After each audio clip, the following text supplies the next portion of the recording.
سڵاوتان لێ بێبینەرانی خۆشەویستی تەلەڤیزیۆنی کۆمەڵە بە یارمەتی هاوڕێیانی هاوکارم لەگەڵتانم بۆ پێشکەشکردنی هەواڵەکانی سەر لە بەیانی ڕۆژی سێشەممە سەرەتا سەردێڕی چەند هەواڵ کۆبوونەوەی کرێکارانی لەسەر کار دەرکراوی پتروشیمی ئیلام لە تاران خۆپیشاندانی خانشینکراوانی مخابرات لە شارەکانی کوردستان و ئێران ئازادی ڕزگار مەولودی و کامیار ئیزەدی لە کانونی چاکسازی و پەروەردەی ورمێ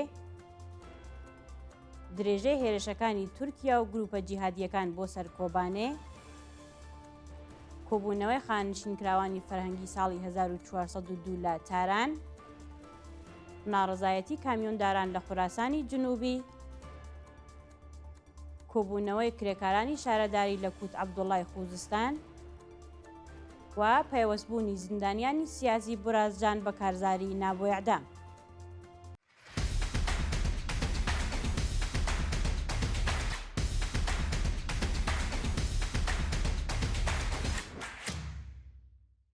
کۆبوونەوەی کرێکارانی لەسەر کار دەرکراوی پتروشیمی ئیلام لە تاران ڕۆژی دووشەممە 24 بەفرانبار کرێکارانی بێکارکراوی پتروشیمی ئەرغەوان گوستەری ئیلام خۆیان گەیاندە تاران و لە بەردەم دەفتەردی هۆلدینگی کەنداوی فارس کۆبوونەوە.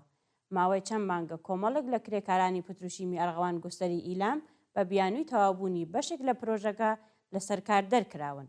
لەو ماوەیەدا کرێکاران و بنەماڵەکانیان چەندین جار لە بەردەم فەرمانداری و ئوستانداری ئیلام ناڕەزایەتیان دەربڕیوە، بەڵام تا بە ئەمڕۆ هیچ لایەنێکی پەیوەندی داربایەقی بە داواکاریەکانیان نەداوە.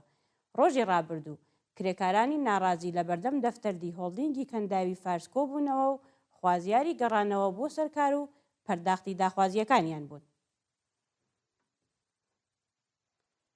خۆپیشاندانی خانشینکراوانی مخابرات لە شارەکانی کوردستان و ئێران ڕۆژی دووشەممە 24 بەفرانبار خانشینکراوانی مخابرات لە شارەکانی سنا، مەریوان، ورمێ، کرماشان، بیجار، ڕەشت، تاران، ئەهواز، ئیسفەهان، زەنجان، تەورێز و چەند شاری دیکەی ئێران دژ بە دۆخی خراپی مەعیشەتی کۆبوونەوە. دووشەمەی هەموو هەفتەیەک خانشینکراوانی مخابرات لە بەردەم ئەو ڕێکخراوەیە ناڕەزایەتی دەرئەبڕن، بەڵام تا بە ئەمڕۆ هیچ بەرپرسێکی ڕژیم سەرنجی بە داخوازیەکانیان نەداوە. خانشینکراوان لە کۆبوونەوەکانیاندا خوازیاری زیادکردنی حەقدەست بەپێ ڕێژەی هەڵاوسان، دابینکردنی بیمەی تەکمیلی، هاوسان سازی حەقدەست، پێدانی مەزایە براوەکان و چاکسازی لە ژیان و مەعیشەتیان بوون. ئازادی ڕزگار مەولودی و کامیار ئیزەدی لە کانونی چاکسازی و پەروەردەی ورمێ ڕزگار مەولودی و کامیار ئیزەدی دوو مێرمنداڵی دەست بەسەرکراوی خەڵکی مەهاباد ڕۆژی یەکشەممە 23 بەفرانبار بە دانانی وەسیقە لە کانونی چاکسازی و پەروەردەی شاری ورمێ ئازاد کران. ڕۆژی 11 بەفرانباری ئەمساڵ ڕزگار مەولودی و کامیار ئیزەدی بەبێ بەڵگەی قەزایی لەلایەن هێزە ئەمنیەتیەکانەوە لە شاری مەهاباد دەست بەسەر و بۆ گرتوخانە ئیطلاعاتی ورمێ ڕاگوێزران. ئەو دوو مێرمنداڵە پاش تەواوبوونی قۆناغەکانی لێپرسینەوە بۆ کانونی چاکسازی و پەروەردەی ورمێ گوازرانەوە و ڕۆژی یەکشەممە بە دانانی وەسیقە ئازاد کران. درێژەی هێرشەکانی تورکیا و گروپە جیهادیەکان بۆ سەر کۆبانێ ڕۆژی دووشەممە 24 بەفرانبار ئەرتەشی تورکیا و گروپە ئیسلامگەراکانی سەر بە وڵاتە بۆ جارێکی دیکە لە چەند لاوە هێرشیان کردە سەر بەنداوی تشرین و گوندەکانی منبێج و دەیان کەسیان لێ کوژرا. بەپێ راپۆرتی میدیاکانی ڕۆژئاوای کوردستان لە 24 کاتژمێری ڕابردوودا دەیان تروریست کوژرا و بریندار بوون و چەندین کەسیان لە مەحوەرەکانی کۆبانی و منبێژ دەست بەسەر کراون. هەروەها چەند تانک، زرێپۆش و ئۆتۆمبیلی دۆشکا لەسەر لە ناو براوە و زیانێکی زۆر بە گروپە جیهادیەکانی سەر بە تورکیا گەیشتووە. لە شەڕ و پێکدادانەکاندا 7 شەڕڤانی سووریا دموکراتیشیش گیانیان بەخ کردووە و خەڵکی ڕۆژئاوای کوردستان لە مەراسمی ناشتنی تەرمەکانیاندا بەڵێنی درێژدان بە خەباتیان داوە.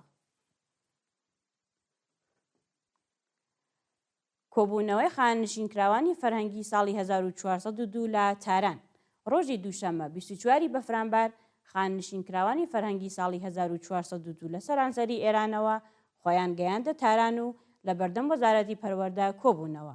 خانشینکراوانی فەرهەنگی با بەدەستەوەگرتنی پلاکارد و وتنەوەی دروشت، خوازیاری زیادکردنی حەقدەست، وەلانانی جیاوازی، بەکردەوە دەرهاتنی گەڵاڵی ڕێزبەندی پیشەکان، هاوسان سازی حەقدەست، پێدانی مەزایە دواخراوەکان و دابینکردنی بیمەی تەکمیلی بوون. ناڕەزایەتی کامیۆنداران لە خۆراسانی جنوبی.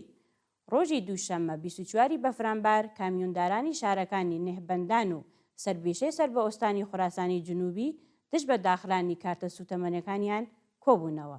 شۆفێرانی ناڕازی بە کۆبوونەوە لە بەردەم ئوستانداری خوازیاری کرانەوەی کارتەکان و پێدانی پشکی سوتەمەنی بە نرخی گونجاو بوون. ناڕازیان دەڵێن سیاسەتە هەڵەکانی دەوڵەت مەعیشەتی خۆیان و خێزانیەکانیانی خستوەتە مەترسیەوە و لە کار و چالاکی کەوتوون. شۆفێرانی ناڕازی هەروەها خوازیاری پێدانی پشکی لاستیک، کەمکردنەوەی نرخی سوتەمەنی و زیادکردنی نرخی کرێبار بوون. کۆبوونەوەی کرێکارانی شارەداری لە کوت عەبدوڵڵای خوزستان. کرێکارانی شاغڵ لە شارەداری کوت عەبدوڵڵای خوزستان ڕۆژی دووشەممە 24 بەفرامبار بۆ جارێکی دیکە دژ بە نەدانی داخوازیەکانیان کۆبوونەوە. بە وتەی کرێکاران ماوەی 2 مانگە حەقدەستیان وەرنەگرتووە و خاوەنکار لە پێدانی حەقی بیمەکانیان بە ڕێکخراوی تەمین ئیجتیماعی خۆ دەبوێرێت. کرێکارانی ناڕازی هەروەها داوایان کرد مەزایاکانیان زیاد و پاداشت و ئیزافەکاریان پەرداخت بکرێت. کرێکاران دەڵێن بەهۆی نەدانی حەقدەست لە دۆخێکی سەختدا دەژین و بەهۆی تازە نەکردنەوەی دەفتەرچەی بیمەکانیان ناتوانن سەردانی ناوەندە دەرمانیەکان بکەن. پێوەستبوونی زیندانیانی سیاسی برازجان بە کارزاری نابۆ ئیعدام. ڕۆژی دووشەممە 24 بەفرامبار بەندکراوانی سیاسی زیندانی برازجان لە بەیاننامەیەکدا پێوەستبوونی خۆیان بە کارزاری سێشەمانێ نابۆ ئیعدام ڕاگەیاند. بە پێوەستبوونی بەندکراوانی سیاسی زیندانی برازجان بە کارزاری سێشەمانێ نابۆ ئیعدام ڕێژەی ئەو بەندیخانانەی پێوەست بەو کارزارە بوون گەیشتوەتە 34 زیندان. زیندانیانی سیاسی لە بەیاننامەکەیاندا وتیان لە ناڕەزایەتی بە ئیعدامی بەردەوامی بەندکراوان هاوڕێ لەگەڵ بەندکراوانی سیاسی لە زیندانەکانی دیکەی ئێران سێشەمەی هەموو هەفتەیەک لە خواردنمان دەگرن.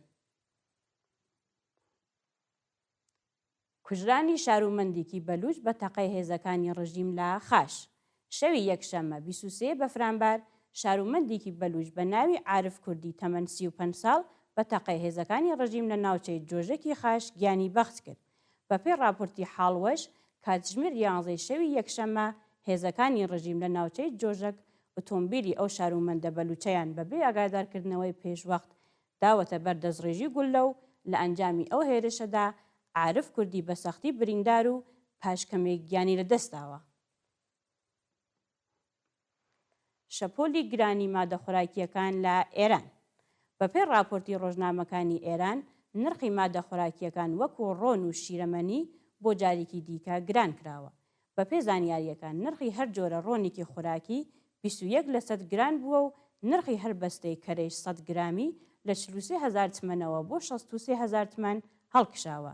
هەر بەتڵێکی شیر بووەتە 45,000 تمەن و سەتڵێکی ماست بە نرخی 52,000 تمەن لە فروشگاکان تا دەفرۆشێت. هەروەها هەر بەستە پەنیرێکی 400 گرامی لە 44,000 تمەنەوە بۆ 56,000 تمەن زیاد کراوە. گرانبوونی نرخی مادە خۆراکیەکان لە حاڵێکدایە کە حەقدەستی مانگانەی کرێکاران وەک خۆی ماوە و هیچ گۆڕانکاریەک بەسەردا نەهاتووە. مەرگی 30,000 کەس بەهۆی پیسبوونی هەوا لە ساڵی 2024. وەزارەتی بێهداشتی کۆماری ئیسلامی ڕۆژی یەکشەممە 23 بەفرامبار ڕایگەیاند لە ساڵی ڕابردووی زایێنیدا 30,000 کەس بەهۆی پیسبوونی هەوا گیانیان لەدەستاوە. راپۆرتی وەزارەتی بێهداشتی ڕژیم لە حاڵێکدا بڵاو دەکرێتەوە کە ئەمساڵ ڕێژەی پیسی هەوا لە گەورە شارەکانی ئێران ئامارێکی میژی تۆمار کردووە و دەوڵەت ناچار بووە چەندین ڕۆژ ناوەندەکانی پەروەردە و ئیدارە دەوڵەتیەکان دابخات. ڕۆژی دووشەمەش ناوەندە تۆژینەوەی شێرپەنجەی ئێران ڕایگەیاند تەمەنی توشبوون بۆ نەخۆشیە لە ئێران 10 ساڵ کەمتر لە نەمام ناوەندی جیهانیە. سووتانی بەردەوامی مازوود لە وزەخانەکان، بایەخنەدان بە وزەی پاک، ناستانداربوونی سیستەمەکانی نەوت، گاز و پترۆشیمی، نۆژەن نەکردنەوەی سەنعەت، نزیکی شارۆچکە سەنعەتیەکان بە شارە گەورەکان، گۆڕانکاری کەشوهەوا، هەروەها سیستەمی ناکارامەی بێهداشت و دەرمان سەرەکی ترین هۆکارەکانی بەرزبوونەوەی ڕێژەی توشبووان بە شێرپەنجە لە ئێرانە. و دوایین هەواڵمان سەبارەتە بە ئازادی ناهید تەقەوی لە زیندانی ئێڤین. ناهید تەقەوی شارومەندی ئێرانی ئاڵمانی ڕاگیراو لە زیندانی ئێڤین ڕۆژی دووشەممە 24 بەفرانبار لە زیندان ئازاد و گەڕایەوە ئاڵمان. ناهید تەقەوی تەمەن 69 ساڵ مانگی ڕزبەری 1309 هەتاوی لەلایەن ئیدارەی ئیطلاعاتەوە دەست بەسەر و پاش 7 مانگ لێپرسینەوە لە بەندی تاکە کەسی لەلایەن دادای ئینقلابی تارانەوە بە 10 ساڵ و 8 مانگ زیندانی تەعزیری مەحکوم کرا. بڵاوبوونەوەی ئەو هەواڵە هاوکات بووە لەگەڵ دیداری بەرپرسانی کۆماری ئیسلامی لەگەڵ بەرپرسانی 3 وڵاتی فەڕەنسا، ئاڵمان و بەریتانیا سەبارەت بە کێشەی ئەتۆمی.